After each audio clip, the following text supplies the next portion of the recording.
अस्सलाम वालेकुम दोस्तों, कैसे हो? उम्मीद है कि सब खैरियत से होंगे। अल्लाह आप लोगों को ऐसे ही खुश रखे। चलिए आज के किस्से की तरफ बढ़ते हैं। एक हमारे मोहब्बत करने वाले हैं, उनका नाम रेहान है, जो कि मुंबई से हैं। उन्होंने ईमेल के ज़रिए अपनी सच्ची कहानी मुझे भेजी है। बहुत अच्छी है, बहुत प्यारी है। मुझे ऐसा लगा कि इसको शेयर करना चाहिए। रेहान साहब कहते हैं कि मैं 4 साल बाद वतन वापस लौट रहा था। पिछले 4 साल से मैं दुबई में जॉब कर रहा था और अब मेरा कॉन्ट्रैक्ट खत्म हो चुका था। मैं बस वतन वापसी की तैयारियां कर रहा था। अभी कुछ देर पहले ही घर वालों के लिए मैंने अच्छी खासी शॉपिंग करके कमरे में ले आया था।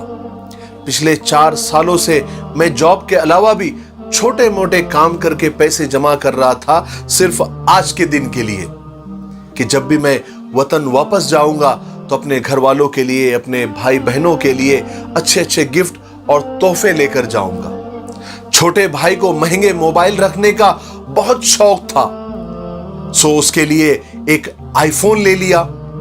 छोटी बहन बहुत जमाने से, बहुत अरसे से टैबलेट की फरमाइश कर रही थी, जिद कर रही थी, उसके लिए एक अच्छा सा नया टैबलेट ले लिया।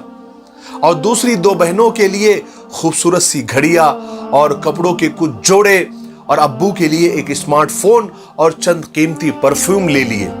लेकिन जब मेरी अम्मी के लिए, मेरी मां के लिए तोहफा लेने की बारी आई तो मैं सोच में पड़ गया कि अम्मी को क्या पसंद है, क्योंकि इतने सालों में मैंने कभी अम्मी को महंगे कपड़े पहनते देखा ही नहीं था और घड़ी का शौक तो उन्हें था ही नहीं। रही चूड़ियां, बालियां, अंगूठियां, उनसे तो अम्मी को जैसे चिढ़ सी थी।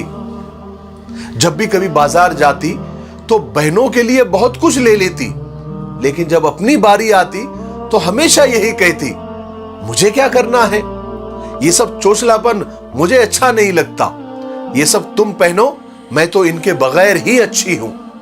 यही हाल कपड़ों का था।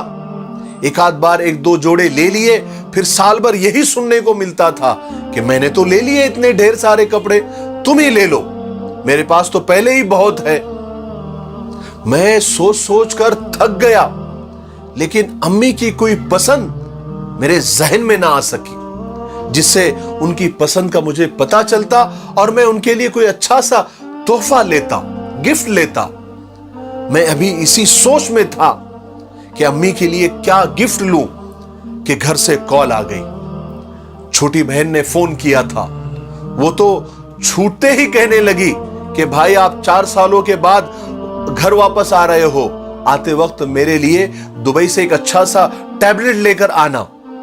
मेरे चेहरे पे मुस्कुराहट फैल गई, क्योंकि मैं अच्छी तरह जानता था कि मेरे बहन भाइयों की पसंद क्या है, लेकिन मैं उन्हें सरप्राइज देना चाहता था।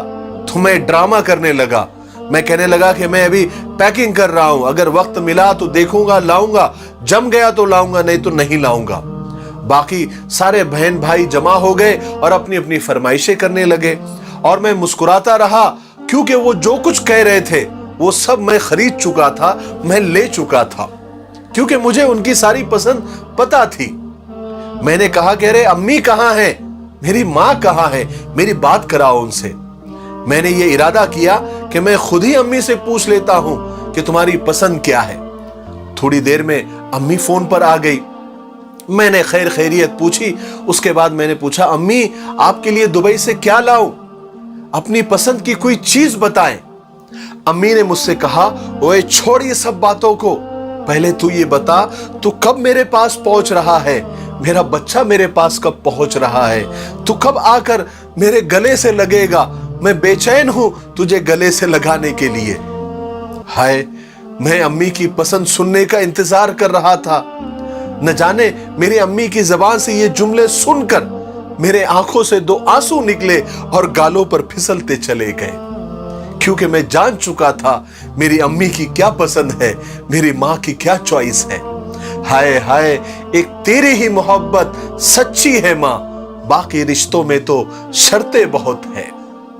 मेरे भाइयों बहनों और दोस्तों, अपनों के दरमियान सियासत फजूल है, मकसद ना हो तो बगावत फजूल है। روزہ، نماز، زکات، خیرات ہو یا حج، ماں باپ اگر خوش نہ ہو تو ساری عبادت فضول ہے۔ جب سے لوگ ماں باپ کی عزت کم کرنے لگے ہیں، تب سے اپنے دامن میں دعائیں کم اور دوائیں زیادہ بھرنے لگے ہیں۔ میرے بھائیوں، ایک بات یاد رکھو، دنیا کی ساری اولادیں سن لے، جتنا بچپن میں ہمیں ماں باپ کی ہر پل ضرورت ہوتی ہے، اس سے کہیں زیادہ ماں باپ کو بڑھاپے میں اولاد کی ضرورت ہوتی ہے، ان کی خدمت کی، ان کی سیوا کی ضرورت ہوتی ہے۔ ماں باپ کی قدر کر لو۔ ایک بار ماں چلی گئی نا تو دعائیں دینے والا کوئی نہیں ہوتا، اور باپ اگر چلا جائے نا تو حوصلہ دینے والا کوئی نہیں ہوتا۔ ایک بات میری یاد رکھو، ایک بار یہ لوگ چلے جاتے ہیں نا تو ریشم کے تکیوں پر بھی نیند نہیں آتی۔ اس لیے اگر ماں باپ زندہ ہے تو ان کی قدر کر لو، ان کی خدمت کر لو، یہ انمول ہوتے ہیں۔ یہ ایک بار چلے جاتے ہیں تو دوبارہ نہیں ملتے۔ دنیا میں ہر چیز دوبارہ مل جاتی ہے، لیکن ماں باپ دوبارہ نہیں ملتے۔ اس لیے ان کی قدر کر لو، ان کی خدمت کر لو، ان کی سیوا کر لو۔